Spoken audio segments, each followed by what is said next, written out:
Hello, everyone, and thank you for joining us. Welcome to NCSL's second in a series of 5 webinars on the state and federal response to the COVID-19 pandemic. Today's webinar focuses on the continuity of government and elections. My name is Arturo Perez, and I will be moderating the webinar today. I am the Director of NCSL State Services Division. The spread of the coronavirus continues to be a top concern for Americans, federal, state, and local government, and increasingly state lawmakers. Policymakers are taking extra steps to respond to and anticipate the effects of the virus. NCSL is committed to providing our members with timely responses to state research, requests, and essential knowledge needed to guide state action. This webinar is intended to highlight how state legislatures are continuing to operate under the current situation in response to the coronavirus. Additionally, the webinar will also highlight how states are dealing with elections during this unprecedented situation. Today's webinar is a platform for information exchange and engagement. Over the next 60 minutes, we encourage participation through our chat box, so feel free to type your questions and ask any questions in the chat box, which is in the lower left-hand corner of your screen. I want to briefly mention the resources.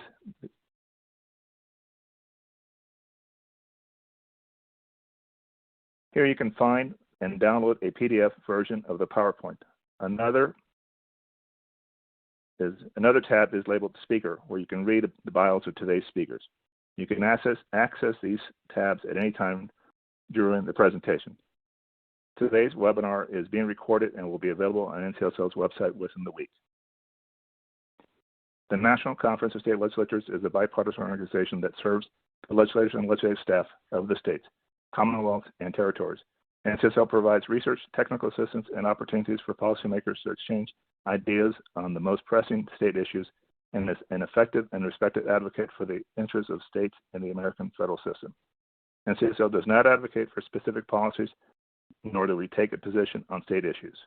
This webinar is a platform for information exchange. We hope that this webinar will help answer questions. NCSL has developed a web page to house our comprehensive resources on state and federal responses to COVID-19. The web page can be found at ncsl.org. Here you can find information on state policies and responses related to the continuity of government, education, fiscal, elections, criminal justice, and other important considerations during this unprecedented time. Our upcoming webinars over the next few weeks will cover these policy issues. Today we have 4 presenters who will share their insights and knowledge with us. Remember to click on the speaker tab to read their bios. On deck first is Selena Salcedo, who is a policy specialist with NCSL Center for Legislative Strengthening. She will discuss the continuity of state legislatures and remote participation of legislators, including specific state examples. Selena? Thank you, Arturo. I'm happy to be here today. The topics I'm going to cover today are ones that we in the Center for Legislative Strengthening, along with our colleagues at NCSL, have seen a lot of activity around over the past couple of weeks.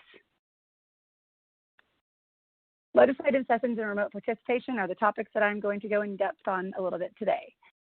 The session calendar and some of these topics have always been things that we track here at NCSL, but we have received more questions on since COVID-19. The legislatures have been changing quickly, so we've been trying our best to keep up. But things are fluid, so some of the changes that have occurred since I created these slides, I will try to point out along as we go. So there are several ways that legislatures are adjusting to COVID-19, and this is in how they are handling, how they meet, and how they do work. One piece of that is their session calendars. Many legislatures have parameters that set up how they meet for the year. By mid-March, some legislatures were already done with their annual sessions, including New Mexico and West Virginia, or were due to wrap up, and there were 5 states. And then we rapidly saw others cut their sessions short and adjourn sine die, suspend or postpone, also termed as canceling to buy some time, and that's several states have done that, or have just worked quickly on emergency legislation and budgets. And as usual, it's worked differently for everyone, and it hasn't been without drama. As of March 24th, more than half of the state legislatures have postponed their legislative session. I've listed the states that have postponed or adjourned on this slide, and I'm going to move forward to my next slide for a visual of these states mapped. The 26 or more than half of the states that were in session when COVID-19 began in early 2020 that have either postponed, canceled, adjourned temporarily, are colored in orange. It's an orangey red on this map. The 12 states shaded in purple have adjourned their 2020 session sine die.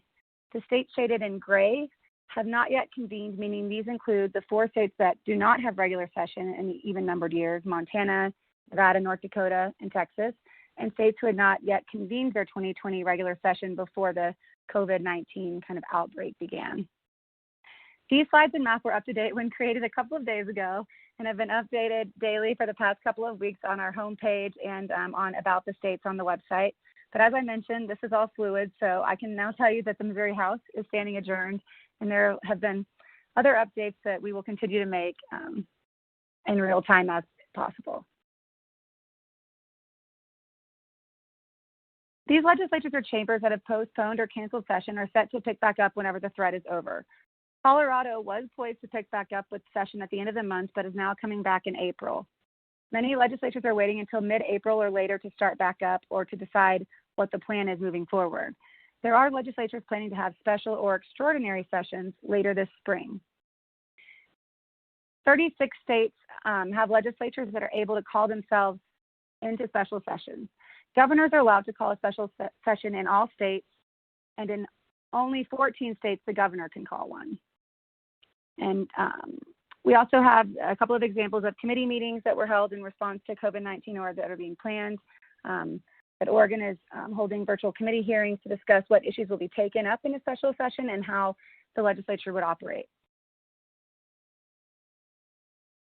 Continuity of legislatures basically means how can the legislature operate in times of emergency when not meeting in person? It includes helping the legislature communicate, convene, and decision make.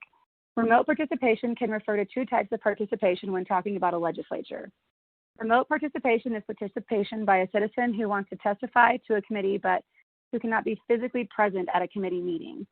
Participation by a citizen who wants to testify to a committee but who cannot be physically present at the committee meeting. So remote participation raises issues that may be logistical or legal. Basically, as states think through these things, there are 2 sets of considerations. Logistical: what tech and web-based platforms can you leverage? Legislatures have to take into account logistical needs like software, security, server bandwidth, and legal considerations, including what does your Constitution and case law say? Where is the seat of government, and can you move it? What are your open meetings laws? Must legislators be present to vote? Not surprisingly, our constituents are talking about the idea of a virtual legislature. Some states already use teleconferencing and remote voting for committee meetings and even for legislator town halls.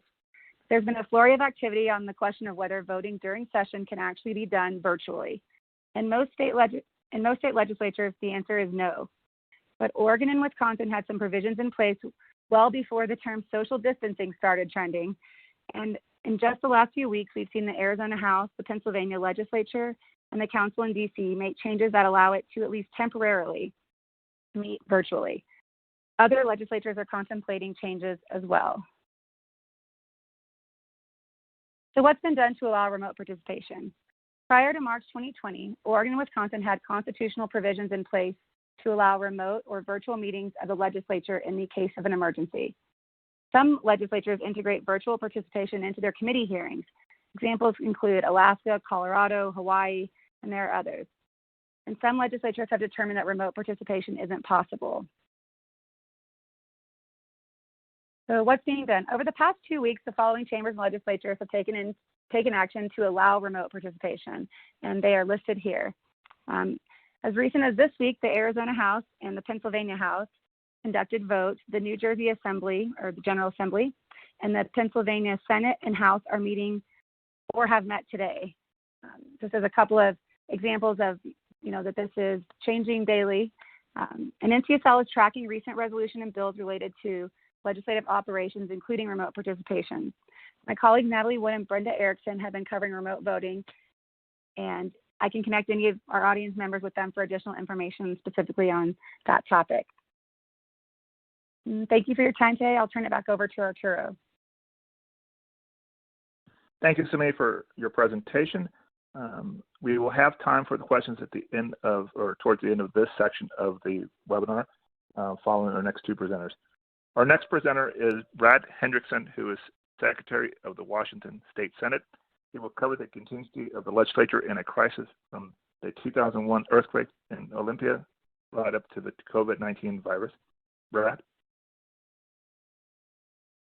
Thank you, Arturo. First of all, apologies to folks. If you hear some background noise, we're undergoing a serious hailstorm right now in Olympia, Washington. So, I'll proceed with my first slide here. So it's the end of the world as we know it, and I feel fine. This is kind of been a long-term tagline for me. I always feel like in the worst of times, we have to find some joy, and we have to find some humor in things. And what's been going on now across the country is one of those times. I have been with the Washington State Senate for most of the last 35 years, beginning as an intern, and have been through several big crises. We've been the epicenter of several things, including the Nisqually earthquake in 2001, which struck exactly in the middle of our long session with a 6.8 earthquake. We immediately had to evacuate the building, and now we were the epicenter of the coronavirus when it first started in the United States. So we've been working on lots of things in terms of planning and preparation, some stuff for many years and some more recently. I want to start with a quote from Eisenhower. In preparing for battle, I've always found that plans are useless, but planning is indispensable. From my own experience, I know both after the earthquake and then for some previous flu pandemics and now for the COVID-19 pandemic, there's a lot of folks that want to have everything planned out A to Z, but my experience is that never works very well because it's impossible to anticipate everything that might happen and when it may happen and who it may happen to. So I think it's better to plan that in terms of general planning and to prepare. And by prepare, I mean I know after the earthquake we dramatically increased the number of supplies that we needed at the Capitol for things like immediate health care and safety equipment. Even in some cases, we filled several 40-foot vans with supplies of rations and things like that. So planning like that is always useful in a crisis, and it pays off when something happens. But once again, I would avoid any sort of detailed step-by-step plans because those are bound to be thrown out the window the minute the crisis begins. So Rudyard Kipling said in his poem, if you can keep your head when all about you are losing theirs and blaming it on you. Sometimes I know for those of us that work in the legislature, it feels like a job description.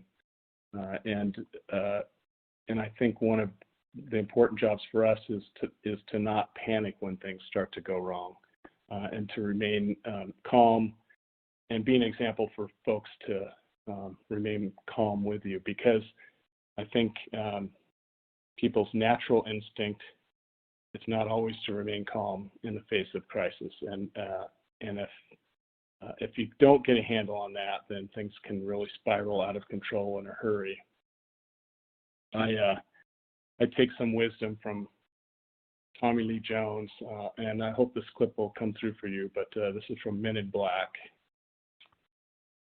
And it looks like it's not going to start up. Okay, well, it's a quote basically where someone says that people are smart, and Tommy Lee Jones says, a person is smart, people are panicky, dangerous animals, and you know it.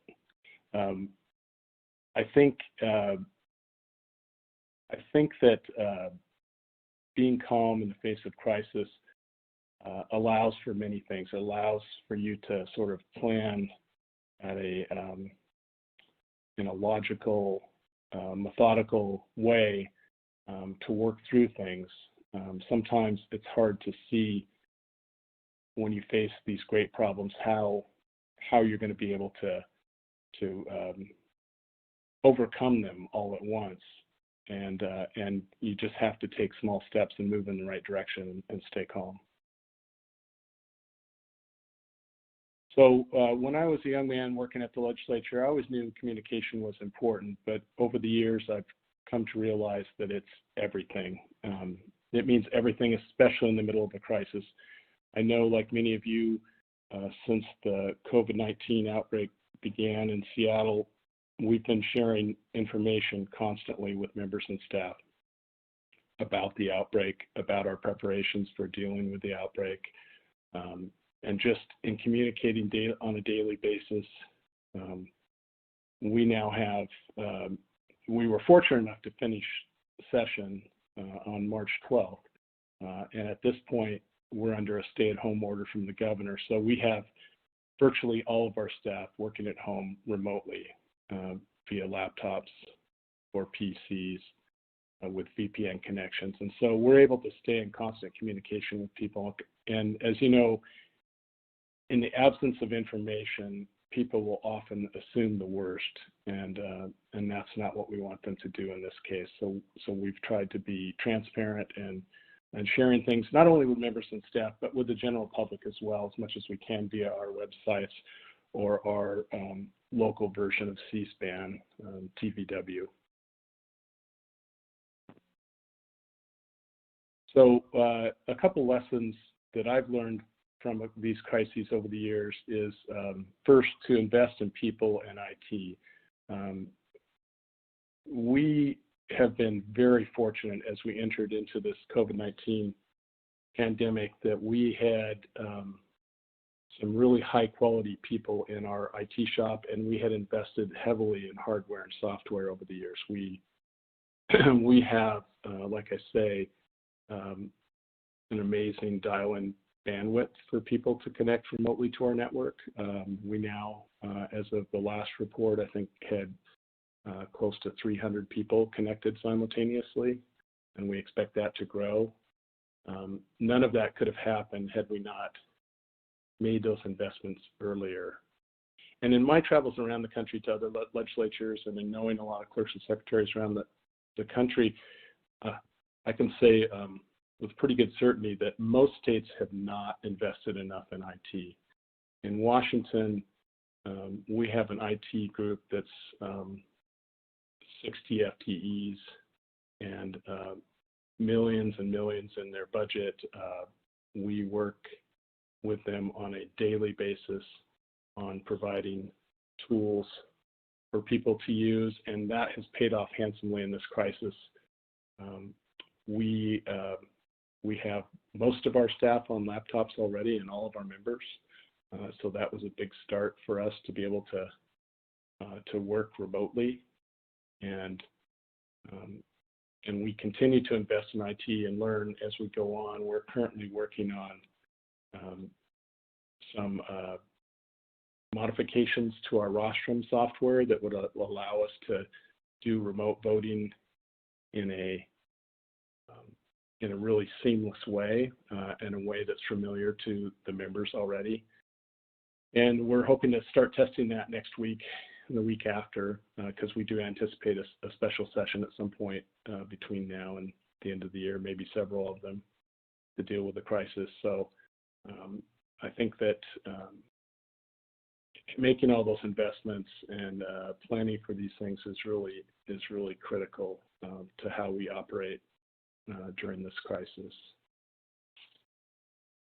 And next up, one of the things I used to tell members and staff after the 2001 earthquake, and I don't know if you can see in that photo up on the screen, the upper part of one of the columns, or excuse me, it's one of the support columns next to the columns on the drum of the Capitol building, broke loose during the earthquake and nearly fell directly into the Senate chamber, where I happened to be standing at the time.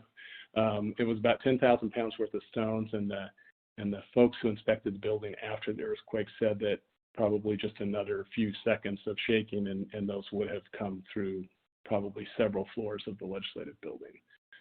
But when that happened, exactly during the middle of session, one of the first things we did is we gathered up the lieutenant governor and the leaders, and we met on the corner of the building, and we adjourned for the day, at which point the majority leader looked at me and said, I want a temporary chamber set up by Monday. And I believe that was on a Thursday that this happened. So we scrambled and set up a temporary chamber, and we had to immediately do things that we had never really planned to do.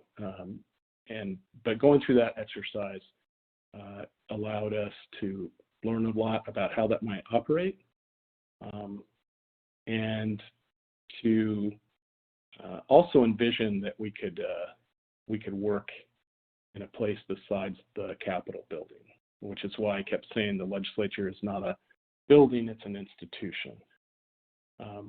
There's one more lesson I wanted to add. It's not on the slide, but that is every crisis brings opportunity. And I know after the earthquake,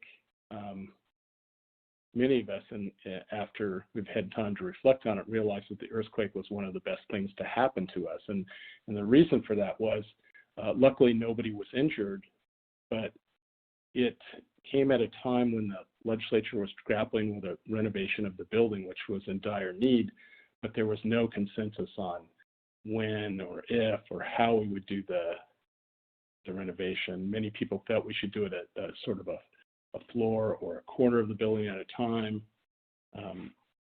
And then the earthquake struck, and we had to move to temporary quarters, and that did several things for us. It showed legislators and staff that we could work in temporary quarters, and it freed up millions of dollars in FEMA money to help with the repairs on the legislative building.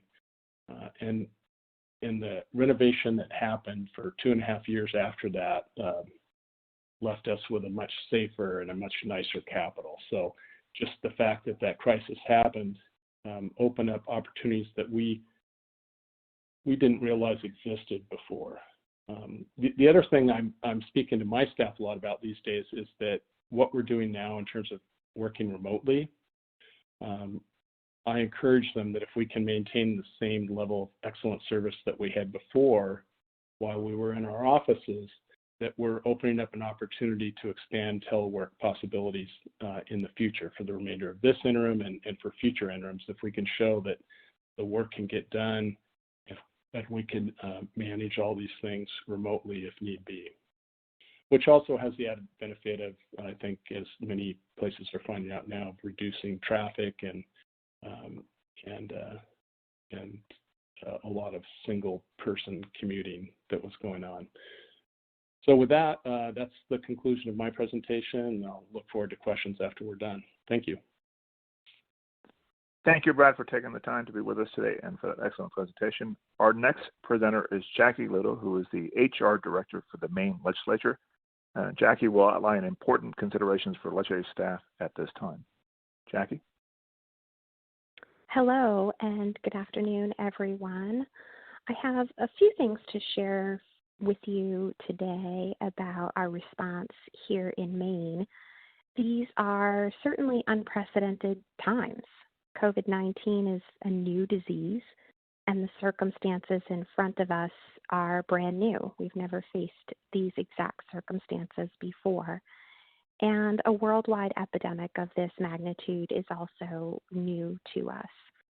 And on the other hand, our staff really already have the skills that they need in order to not only survive, but also thrive through this situation.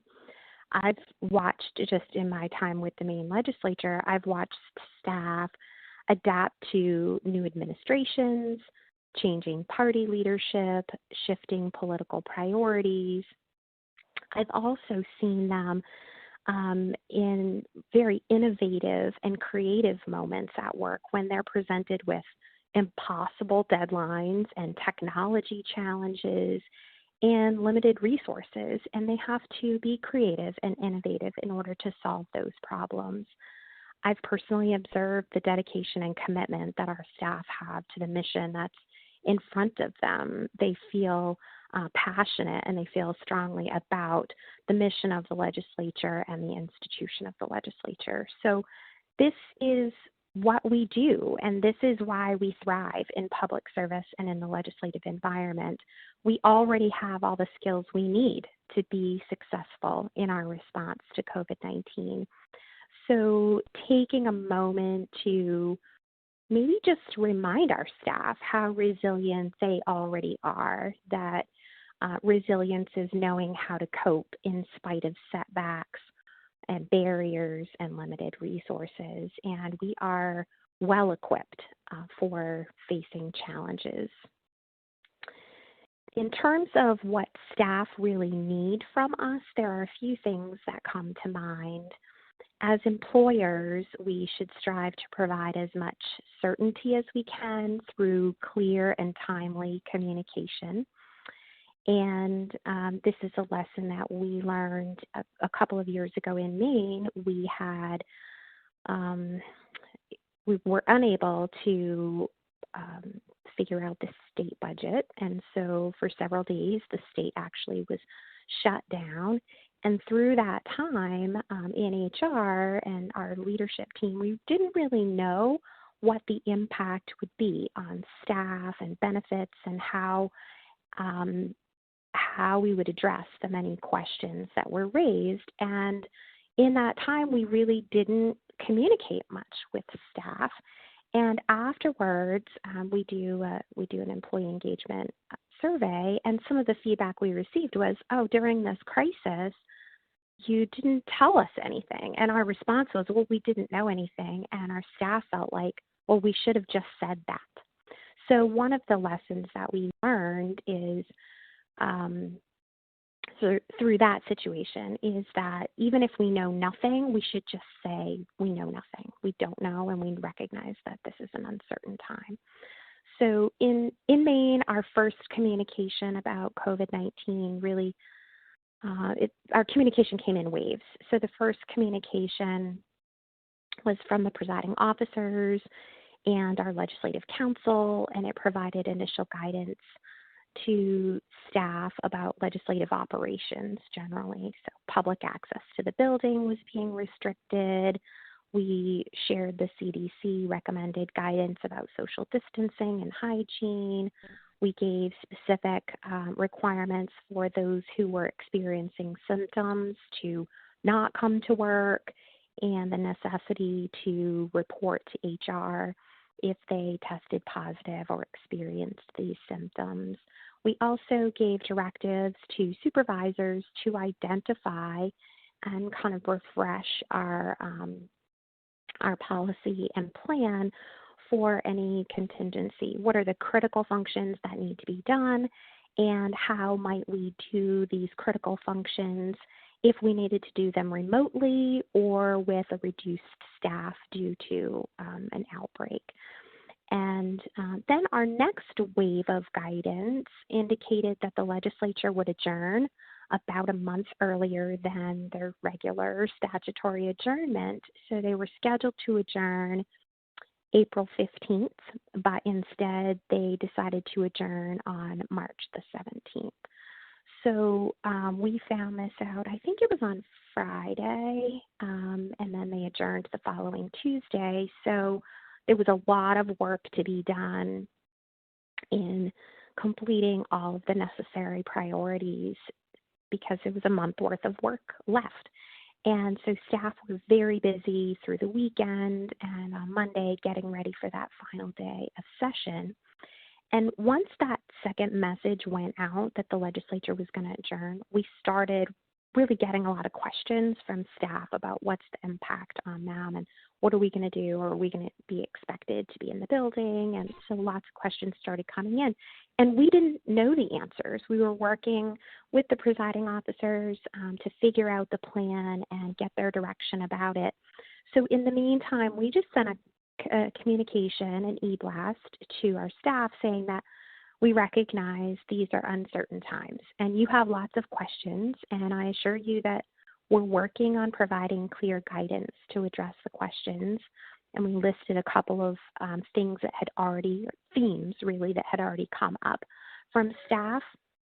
And our communication was, today, focus on the needs of the legislature, and then we'll communicate with you as soon as we possibly can about the next steps.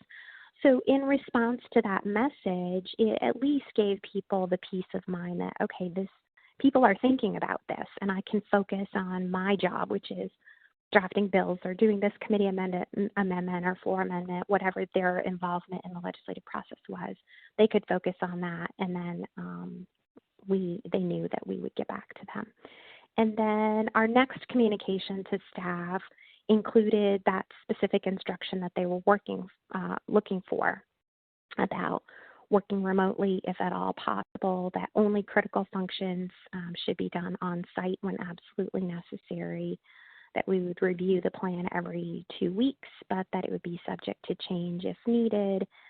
We reassured staff about compensation and benefits, and really encouraged supervisors to be creative, because there are some jobs that, like a receptionist, that it's hard to be a receptionist and answer the phone and greet customers when you're working from home. So how are we going to make sure that these people could do even pieces of their job and be able to work remotely as much as possible? So we gave that leeway, that empowerment to supervisors to be creative when looking at job functions for staff. The next thing that I feel like staff need really is flexibility, because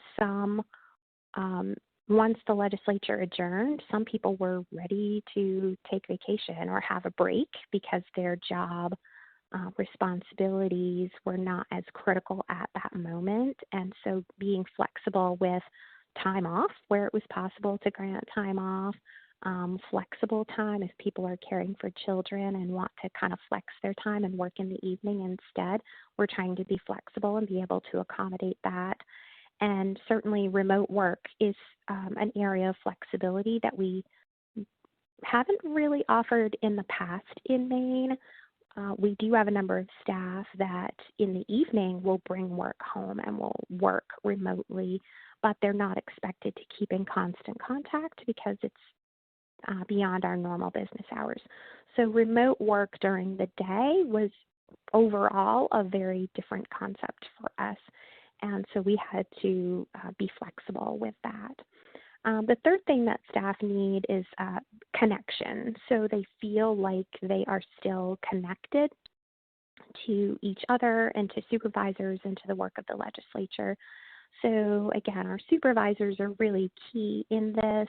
I've sent a couple of e-blasts with some basic information for staff, but overall it's really the supervisors that are staying connected through Zoom and email and other tools, technology tools that they're using, even conference calls, our management team. So we're using those tools to stay connected, and it provides that sense of normalcy and connection that staff really need. And then lastly is resources. Some of our staff have more work demands now that the legislature has adjourned, and in the midst of this crisis, there are constituent concerns that are being raised. People are calling offices with various needs. We have new laws that need to be chaptered. So some work demands have actually increased, but in other offices or for other staff, those work demands have decreased.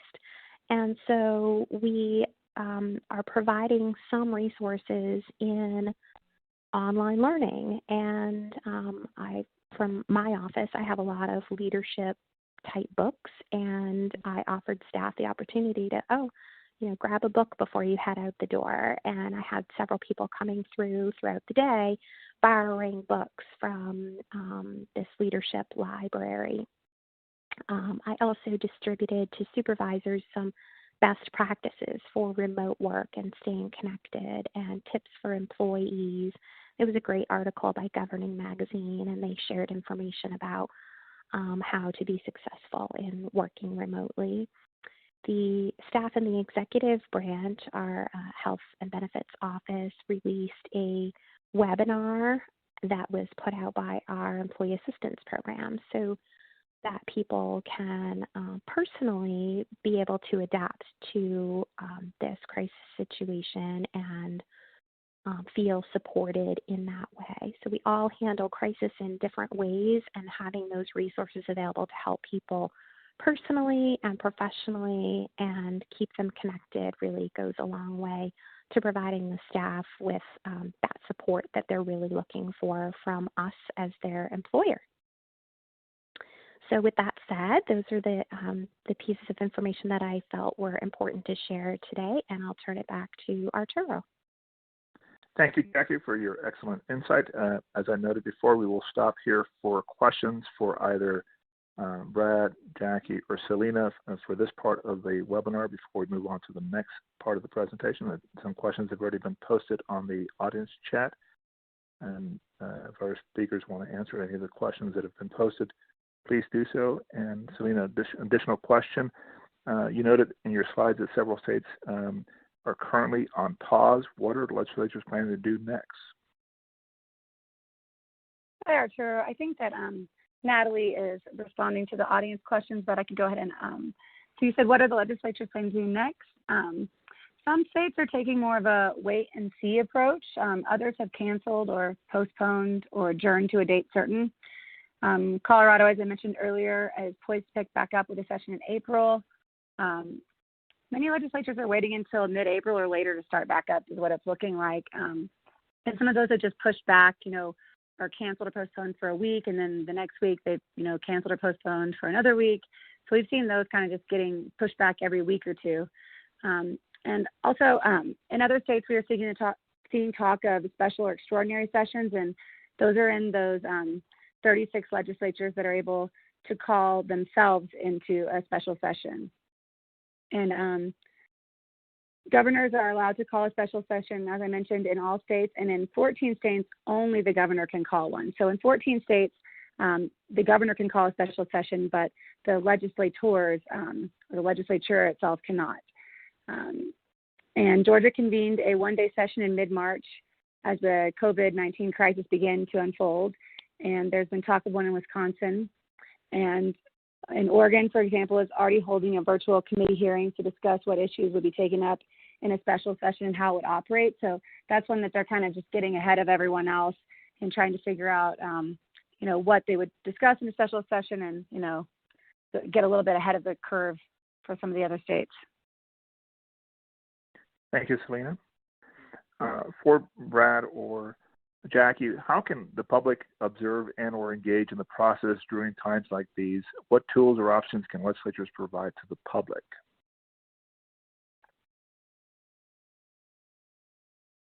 I would defer to Brad on that one. He would have probably more experience in that area. Sure. So we're doing a number of things. We're putting out information on our websites the public can access to find out the status of what's going on in the legislature. We're working with our local C-SPAN equivalent, TVW, to put out messaging and also to prepare for, in the event of a remote special session, that it would be televised and available for the public to watch. Obviously, we still have open communication with all the citizens in the state via email and phone calls, so that continues to go on. And I think an important point that was made earlier was about, in the absence of having information, sometimes it's critical to tell people what you don't know, because once again, they're always going to assume the worst if you leave a blank space. So yeah, I think we've also, in our case, reached out a lot to the lobbying community who represent interest groups around the state to tell them what we're working on and what plans we have. We have individually, the members have social media that they're communicating with their constituents on, and so we're trying every avenue we can think of to stay in contact with people and to respond to any contacts that we get. Okay. Thank you, Matt. To keep on time with the webinar, we will keep your questions coming on the audience chat, and our presenters will be able to answer those questions as we go through the remainder of the webinar here. But we're going to go ahead and switch to our next presenter, who is Wendy Underhill, Director of the Elections and Redistricting Team at NCSL. She will cover the latest regarding the 2020 census amid the COVID-19 pandemic, as well as how elections are being affected and dealt with in the states. Wendy?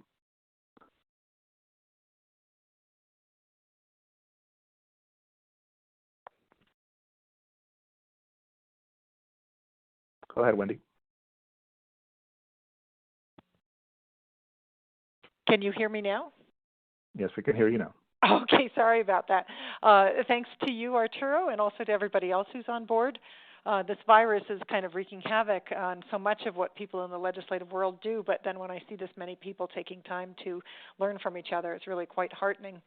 And Brad, in particular to you, I want to say that the stay calm message, even before coronavirus hit, my goal for the year was to have the mantra of stay calm.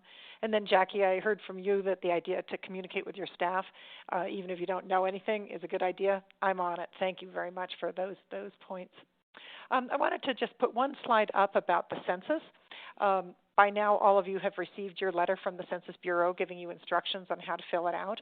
I did it this weekend. It was easy as pie. But it is, of course, true that COVID-19 is having an impact on census operations just like everything else. The upside is that the Bureau would really like people to respond online, and of course if you fill out your questionnaire online, there's no chance of getting the virus passed one way or the other. You can also call in your information, or you can request a paper form, also two ways to have no viral contact too. So that's kind of the upside from their perspective. They're thinking more people might do self-response. The downside is that the census has hired 600,000 field workers. These are the people who go door to door, and those folks are all now on hiatus for at least a couple of weeks as a public health precaution. One of the physical plants that has census employees in it is also scaled back to just a skeletal workforce right at the moment, and that could have an impact on the answering of phones. The other thing I think people are interested in is whether the census will have delays on the release of its data. And in terms of the apportionment numbers, which is the total population by state that's used to divvy up congressional seats, they are certain so far that they will be delivered on time, which is by December 31st, 2020. And they're working as hard as they possibly can to make that happen. And then the data releases that come after that for redistricting, they're scheduled for February and March, and they say they are hoping to have those out on time. I think that's a little bit more of a knock-on-wood situation.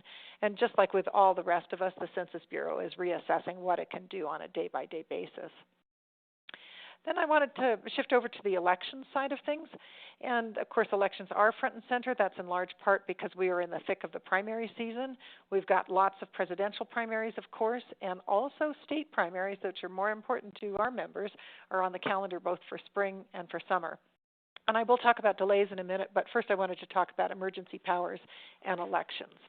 So it was about 2 years ago when we rounded up every statute that we could find that was specific to emergencies and elections, and we have a web page you're welcome to go to. None of us were thinking about a pandemic. At that point, we were thinking about hurricanes or floods or maybe cybersecurity attacks. Well, at any rate, this slide with the map is a summation. Most states do have some kind of an election-specific clause, and they either give the power to the governor or a chief election official or local election officials to delay an election. Those are the ones that are in yellow. To relocate a polling place, those are the ones that are in blue, or to do both of those two things. Those are the ones that are in burnt orange. But this slide doesn't tell the whole story about elections and emergency powers.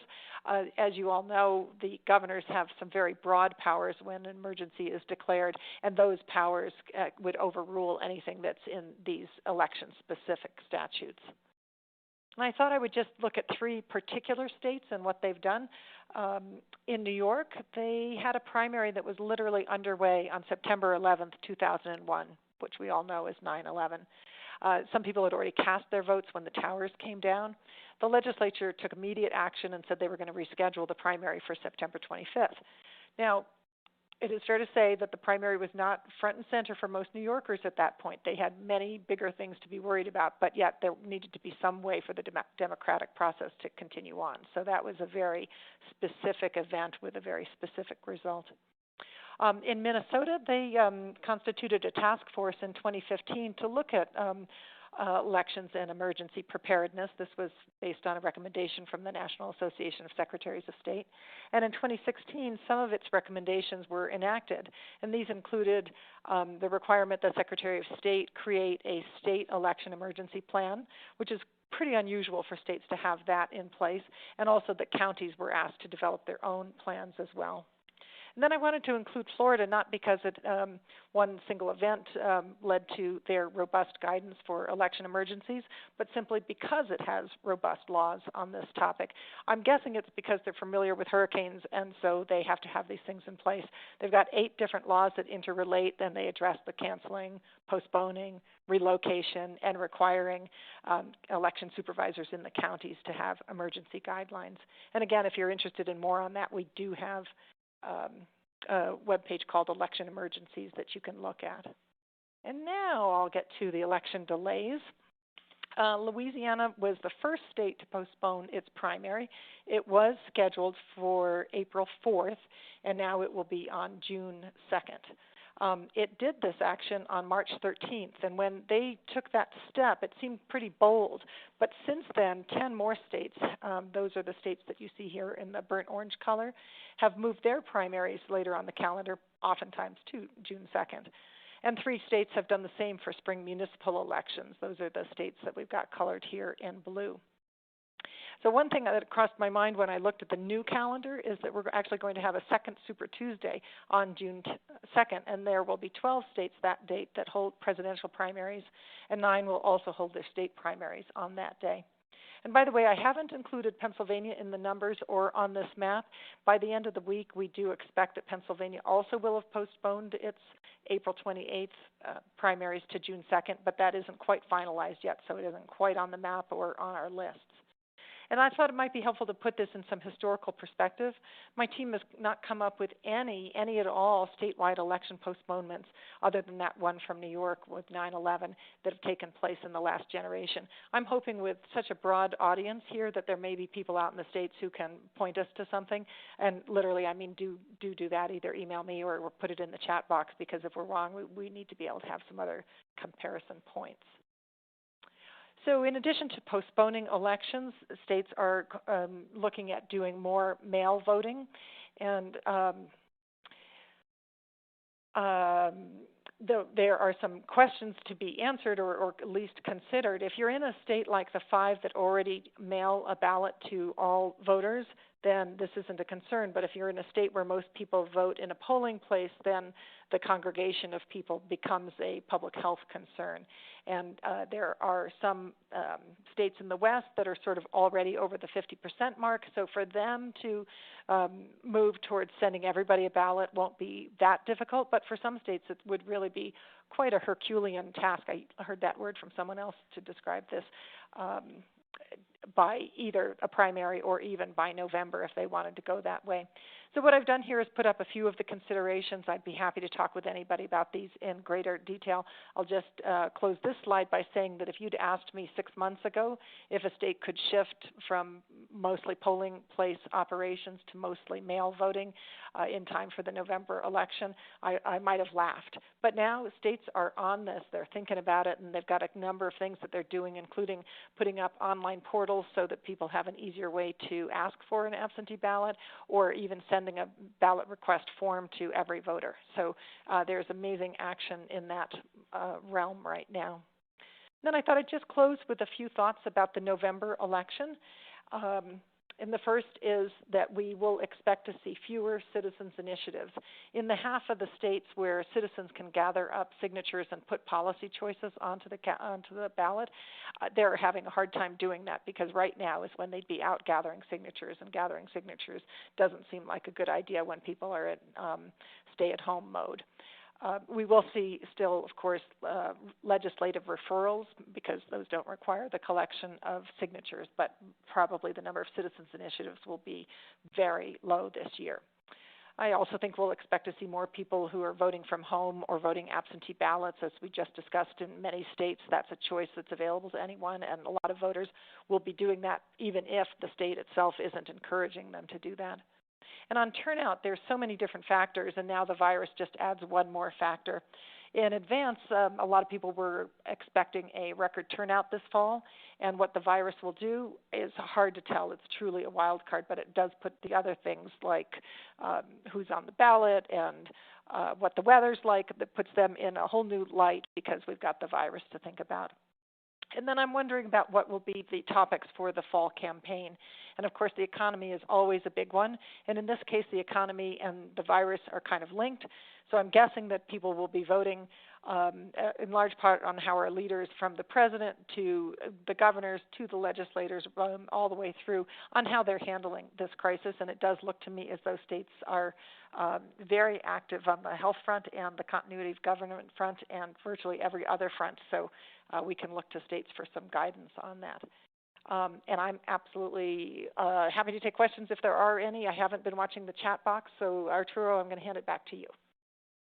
Thank you, Wendy, for your great presentation. We do actually have a couple questions for you. The first from Joe Greeny: what states have set up online portals for absentee ballot requests?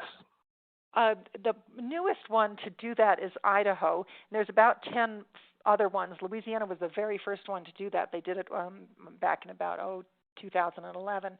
I do have that list, and I can get back to you with the exact list. But what we had was a bunch who already had it, and Idaho has joined that group. Oh, and I just see here that Georgia apparently has just joined that as well. Oh, and look, Amy Friedman has a question. Which states automatically mail ballots to all registered voters? We've got Oregon, Washington, Colorado, Utah, and Hawaii joined the group this year. Okay. And to the audience, the remaining time will be dedicated to questions and answers. Remember to type in your questions in the chat box. This is an excellent time, and we have all 4 presenters here that can take your questions either for the first part of the webinar or questions related to the second part of the webinar. Please post your questions. Any other? We'll just give it a minute here and see if there's any other questions from the audience.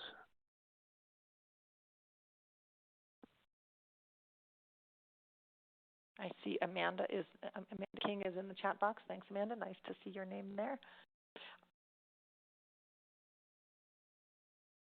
It looks like we've maybe approaching the end of our webinar now, unless there's other questions that pop up. I'd like to thank our presenters again for sharing their time and expertise on today's webinar. In the next week or so, NCSL will post the recording and slides on our webpage. I'd like to thank everyone for their participation, and please stay well. Again, thank you to all. Thank you, Arturo.